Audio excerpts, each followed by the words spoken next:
Hi friends, welcome to Telugu defence news. Straight of Hormuz విషయంలో Iran, అమెరికాల పైత్యం ఏ స్టేజ్కి వెళ్ళిందంటే ఈ రెండింటిలో ఏదో ఒక దేశానికి అగెన్స్ట్గా ప్రపంచ దేశాలు ఒకటే ఎదిరిస్తాయి. లిమిట్స్ని దాటితే ఫైట్ కూడా జరగచ్చు. ఈ పైత్యాన్ని మొదలుపెట్టింది ఇరాన్ కాబట్టి ఇరాన్ దగ్గర నుండి మొదలు పెడదాం. అమెరికా గల్ఫ్ దేశాల్లో ఉన్న తమ మిలిటరీ బేస్ల నుండే ఇరాన్ మీద దాడి చేస్తుంది కాబట్టి గల్ఫ్ దేశాల ఎకానమీ మీద కొట్టి అమెరికా మీద తిరిగి ఒత్తిడి తేవాలనే స్ట్రైట్ ఆఫ్ హోర్ముజ్ని బ్లాక్ చేసింది. ఈ యుద్ధానికి ముందు హోర్ముజ్ గుండా రోజుకి 100 నుండి 130 షిప్స్ వెళ్ళేవి. ప్రపంచంలో 20% ఆయిల్, ఎల్ఎన్జీ ఈ చోక్ పాయింట్ నుండే వెళ్తుంది. అయితే ఇరాన్ సడన్గా దీన్ని బ్లాక్ చేసినప్పుడు రోజుకి 5 నుండి 7 షిప్స్ మాత్రమే పాస్ అయ్యాయి.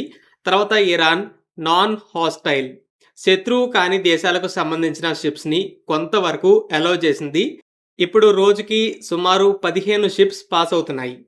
ఇరాన్ ఈ బ్లాకేడ్లో 3 లేయర్స్ని పెట్టింది. ఇజ్రాయెల్, అమెరికా, ఇతర అలయన్స్కి సంబంధించిన షిప్స్ని పూర్తిగా ఆపేస్తుంది.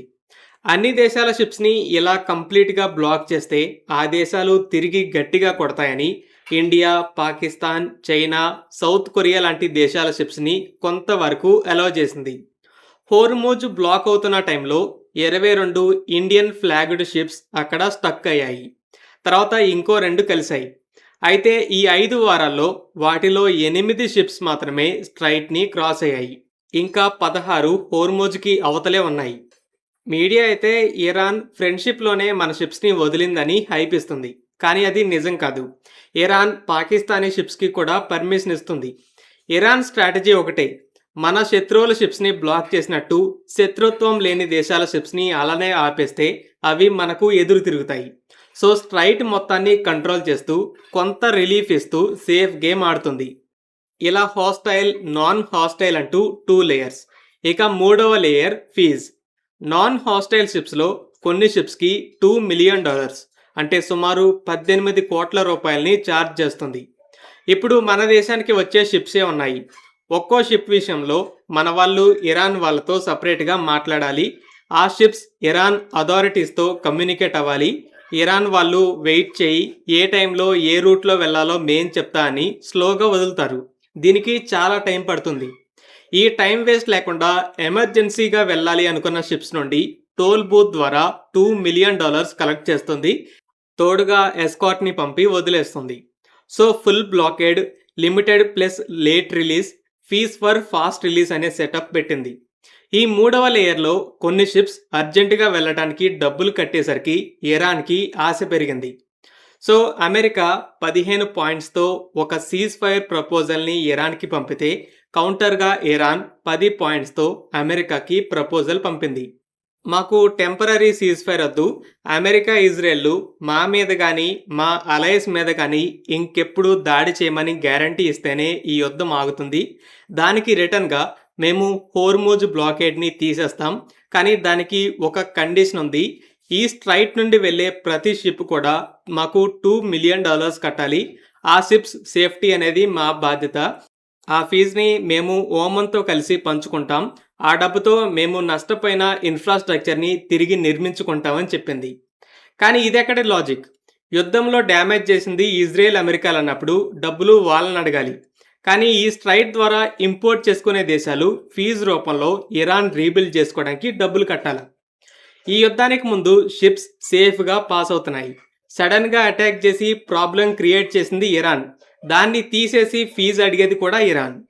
ఇరాన్కైతే ఇలా బ్లాక్ చేయడంలో సక్సెస్ అయ్యాక దీన్ని పర్మనెంట్ ఇన్కమ్ సోర్స్గా క్రియేట్ చేసుకోవాలని ఆశ పెరిగింది. ఇది ఇల్లీగల్. ఎందుకు అని అడిగితే కనీసం ఏదో ఒక కారణం చెప్పాలి కాబట్టి సేఫ్టీ ఇస్తాం, రీకన్స్ట్రక్షన్ కోసం వాడుకుంటామని చెప్తుంది. ఇక్కడ రీకన్స్ట్రక్షన్ కోసం అని చెప్తుంది కానీ ఈ ఫీజు టెంపరరీ మాత్రమే అని మాత్రానికి చెప్పట్లేదు. ఇక అమెరికా పైత్యం విషయానికి వస్తే ఈ ప్రపోజల్ విన్నాక ట్రంప్ దాన్ని రిజెక్ట్ చేయడం కాదు, ఐడియా బాగానే ఉంది, హోర్ముజ్ని మేము కంట్రోల్లోకి తీసుకుంటాం, ఇరాన్ హోర్ముజ్ని బ్లాక్ చేస్తే మేము దాన్ని కాపాడుతున్నాం కాబట్టి మేమే టోల్ బూత్ని సెట్ చేస్తాం, ఆ రూట్ని వాడుకునే వాళ్ళు ఆ ఫీజు ఏదో మాకే కట్టాలని చెప్పాడు.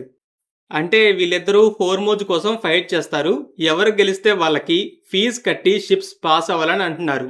మనం పెట్రోల్, గ్యాస్ లాంటి వాటిని కొనేటప్పుడు ఎక్కువ ప్రైస్‌తో కొనాలి. ఇండైరెక్ట్‌గా ఆ ఫీజు మనమే కట్టాలి. అసలు ఇరాన్ ఈ యుద్ధం ఆగాలంటే హోర్ముజ్‌లో వెళ్లే షిప్స్ నుండి ఫీజు కలెక్ట్ చేయడానికి ఒప్పుకోవాలని డిమాండ్ చేసినప్పుడు అమెరికాకి అసలు ఒప్పుకునే రైట్ కూడా లేదు. ఇరాన్‌దే పైత్యం అనుకుంటే అమెరికా కూడా అదే చేయడానికి చూస్తుంది. ఫీజుని కలెక్ట్ చేయొచ్చు. ఎప్పుడంటే అది మ్యాన్ మేడ్ అయినప్పుడు. పనామా కెనాల్ ఉంది. పసిఫిక్ ఓషన్, అట్లాంటిక్ ఓషన్ కలిసి లేవు. మధ్యలో భూమి ఉంది. షిప్స్ ఒక సముద్రం నుండి ఇంకో సముద్రంలోకెళ్లాలంటే చుట్టూ తిరిగి వెళ్ళాలి. అలాంటి సిచ్యువేషన్‌లో పనామా తమ దేశంలో భూమిని కాలువలా తవ్వి కనెక్ట్ చేసింది. షిప్స్ పాస్ అవ్వడానికి ఫీజు కలెక్ట్ చేస్తుంది. సీజ్ కెనాల్ కూడా అంతే. యూరోప్, ఏషియాలకి మధ్య షార్ట్ కట్‌గా కెనాల్‌ని నిర్మించింది కాబట్టి ఫీజు తీసుకుంటుంది. ఇది మ్యాన్ మేడ్ కాబట్టి ఫీజు కలెక్ట్ చేసే హక్కు వాళ్ళకి ఉంది. కానీ న్యాచురల్ చోక్ పాయింట్స్‌ని బ్లాక్ చేయడం గానీ, ఫీజు కలెక్ట్ చేసే రైట్ ఎవరికీ లేదని ఇంటర్నేషనల్ లా చెప్తుంది. Freedom of navigation, free passage అని పిలుస్తుంటారు. కానీ ఇరాన్ హోర్ముజ్‌కి దగ్గరగా ఉండడాన్ని క్యాష్ చేసుకుందామని చూస్తుంటే, అమెరికా ఇంటర్నేషనల్ లాకి వ్యతిరేకమని ఆపడం కాదు. మేము కంట్రోల్‌లోకి తీసుకుంటాం, మాకు కట్టాలంటుంది. కానీ ప్రపంచ దేశాలు దీన్ని జరగనివ్వవు. ఆల్రెడీ ఇరాన్ బ్లాక్ చేసినందుకే ఇరాన్ మీద డిప్లొమాటిక్‌గా ప్రెజర్ తీసుకొచ్చి ఓపెన్ చేయించాలని 40కి పైగా దేశాలు రీసెంట్‌గా యూకేలో మీట్ అయ్యాయి. ఇండియా కూడా వెళ్ళింది. ఇరాన్ నాన్ హాస్టైల్ కంట్రీస్‌కి రిలీఫ్ ఇస్తూ ఇది అమెరికా యుద్ధాన్ని ఆపడానికి ప్రెజర్ మాత్రమే అని ఫ్రేమ్ చేసింది కాబట్టే ఈ దేశాలు కాస్త కామ్‌గా రియాక్ట్ అయ్యాయి. కానీ ఇరాన్ దీన్ని పర్మనెంట్‌గా కంట్రోల్ చేయాలని ట్రై చేస్తే ఊరుకోరు. అలాగే ప్రపంచ దేశాలు దీన్ని సెపరేట్‌గా చూడవు. ఇప్పుడు ఇంటర్నేషనల్ లాకి అగైన్స్ట్‌గా ఇరాన్ ఫీజు కలెక్ట్ చేయడానికి ఒప్పుకుంటే ఇక్కడితో ఆగదు. రేపు స్ట్రైట్ ఆఫ్ మలాకా, యెమెన్ దగ్గర Bob L Mandeb, straight of Gibraltar లాంటి చోక్ పాయింట్స్‌ని ఇంకో దేశం బ్లాక్ చేసి ఇరాన్‌కి కట్టారు కదా, మాకు కూడా కట్టాలంటుంది. Oil, gas, food, goods prices పెరుగుతాయని ఎవరూ ఒప్పుకోరు. సో ఇరాన్ దీన్ని పర్మనెంట్ ఇన్కమ్ సోర్స్‌గా క్రియేట్ చేయాలని ప్రయత్నిస్తే ప్రపంచ దేశాలు, ముఖ్యంగా వెస్టర్న్ కంట్రీస్ మరిన్ని శాంక్షన్స్‌ని విధిస్తాయి. ప్రొటెక్షన్‌గా షిప్స్‌ని పంపుతాయి.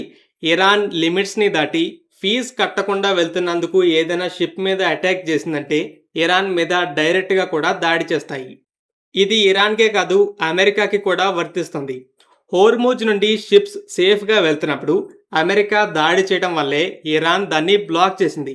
అలాంటప్పుడు దాన్ని ఓపెన్ చేయించే బాధ్యత అమెరికాది. అది పక్కన పెట్టి ఓపెన్ చేయటం మా బాధ్యత కాదు, మేము ఓపెన్ చేసి ఇస్తే దానికి మీరు ఫీజు కట్టాలంటే ఎవడూ ఒప్పుకోడు. అమెరికా గనక ట్రై చేస్తే చైనా ఈ స్ట్రైట్ మీదే బాగా డిపెండ్ అవుతుంది. రష్యాకి అమెరికా ఇలాంటి డామినేషన్‌ని గెయిన్ చేయడం నచ్చదు. సో ఈ 2 దేశాల నాయకత్వంలో ప్రపంచ దేశాలు హోర్ముజ్ దగ్గరికి వార్‌షిప్స్‌ని పంపి అమెరికాకి ఎదురు తిరుగుతాయి. సో ఫైనల్‌గా ఇరాన్, అమెరికాలు ఈ యుద్ధాన్ని ఎందుకు మొదలుపెట్టారో పక్కన పెట్టి ఈ హోర్ముజ్ కోసం ఫైట్ చేస్తున్నారు. ఎవరు గెలిస్తే వాళ్ళకి ప్రపంచ దేశాలు ఫీజు కడుతూ షిప్స్‌ని తీసుకెళ్లాలని డిమాండ్ చేస్తున్నారు. కానీ ఈ రెండింట్లో ఎవరు కంట్రోల్‌లోకి తీసుకున్నా ప్రపంచ దేశాల నుండి స్ట్రాంగ్ రెసిస్టెన్స్ అయితే ఉంటుంది. ఫ్రెండ్స్, ఈ వీడియో మీకు నచ్చినట్టయితే లైక్ చేయండి. అలాగే మరిన్ని డిఫెన్స్ అప్డేట్స్ కోసం మన ఛానల్‌ని సబ్స్క్రైబ్ చేసుకోండి.